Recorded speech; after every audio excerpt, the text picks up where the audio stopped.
Ratu Simraju.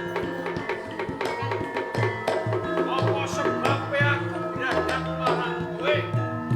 Sepisan aku pengen dadi sultan ing Demak Bintara. Dalaran aku ngerti Sultan Trenggono kae, sultan sing durung sah, durung duweni partisara. Saiki partisara ana ing tanganku. Yen kepengin dadi sultan nganti selawase ra bakal kelakon. Ya gene ora. Ya kene ora. Aton kowe gelem tak pek bojo kelakon, aku dadi sultan. Nanging nyata. Gelem apa ora?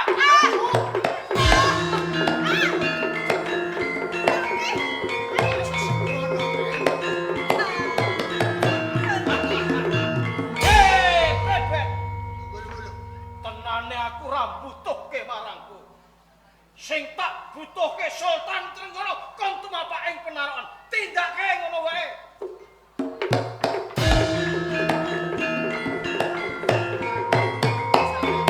Loh.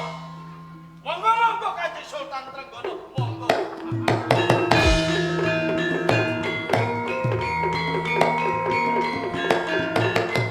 Sarawuhipun Kanjeng Sultan kula ngaturaken sembah pangabekti mugi konjuk Kanjeng Sultan.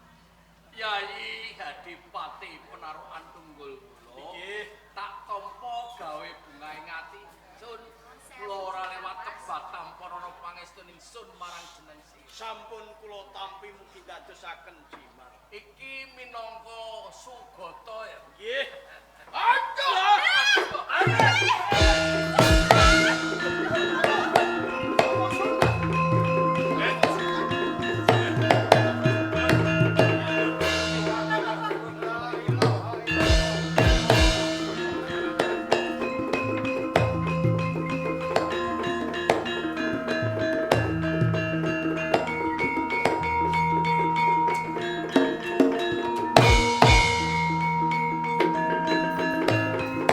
Sultan Trenggono mati aku dadi sultan ing Bintara.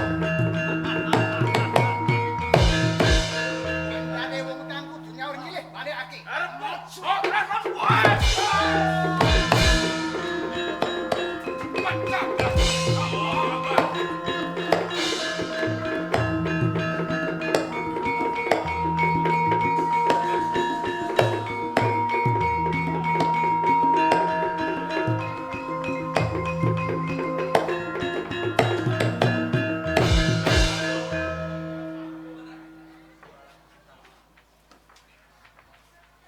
Ngersa dalem ngersake kondur teng Jepara napa gimana? Wonten ing Jepara ing. Panti Jepara. Kedahipun dipun wontenaken Narpa Sundaka. Mawi perkawis Narpa Sundaka, sedaya kula pasrahaken dhumateng kaliyan. Pat, Injih kula Rama. Kali nyamat. Injih sabda katimbalan Rama Yen Sunan. kuwi pinasran Injih golek penderek uta Narpa Sundaka. leres. Iki kudu satra sing tak tangguh lan tanggung Jawab. mulya ger. Sebab piye? Iki kudu Harya Penangsang apa Jaka Harya Penangsang. Ngaten Ji. Leres pangandika panjenengan Rama Sunan Kudus. Penderek Mara Ratu Semenanjung kedahipun piyane tatah, tanggon lan tanggung jawab kados dene Kangmas Harya Penangsang. Mila kanthi menika ingkang kula pilih mboten sanes namung Yayi Karep.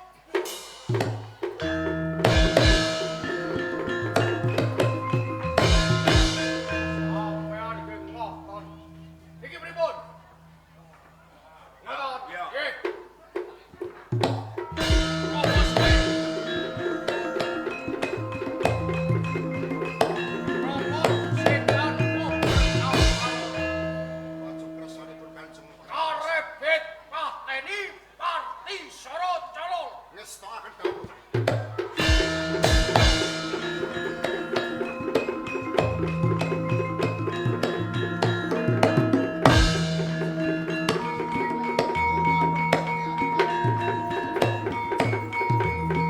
Karep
Ayo Bagio mbok pilih penaksang lenggah dadi ratu teng negeri Demak Bintoro. Lho calone loro lho, Gus.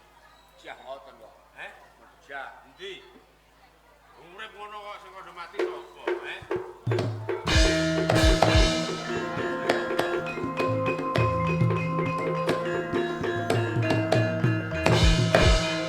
Arep calon iki kalih paugeran maniku sinten ingkang kedunyan Kartisa Kutelae piku kok niku sing menang dadi ratu Demak. Apa penangsang duwe Partisara? Gadah. Endi? Weh. Lah kowe diwaca ben disekseni kawula.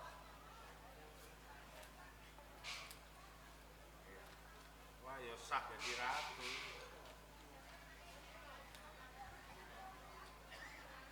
Walek ngoten kok. Yo kuwale. Katarak.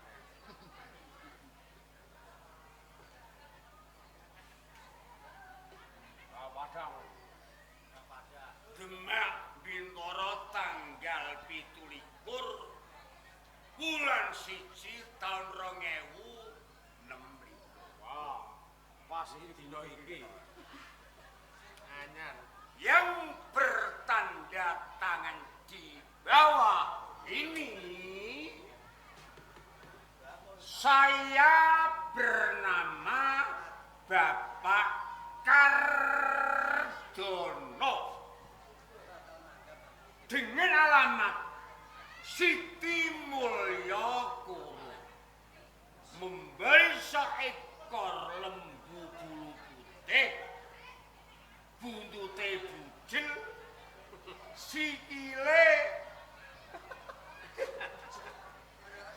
sikile asam urat ya sangat napa mesti. Aja khawatir. Muridmu iso dadi ratu. Ning Pasanulaan ajar sapi. Aku iki petok sapi kok. Mulane aja mlebu aja kemaki. Iki lho. Partisara sing asli ini iki. Bola-wali kan Mula kok mboten percaya. ora percaya. Iki tapas mari sapa? Kopi promosi. Sapa jenenge? Nah.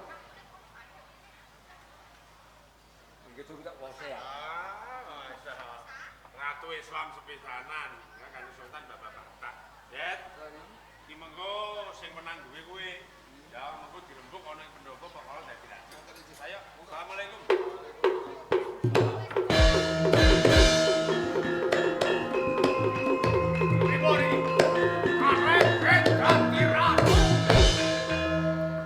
Kowe urung sing ising dudu kowe ning siwinang aku.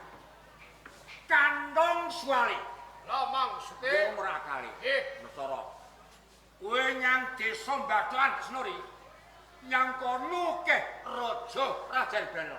Klumpuke gecak negare. Assalamualaikum. Waalaikumsalam.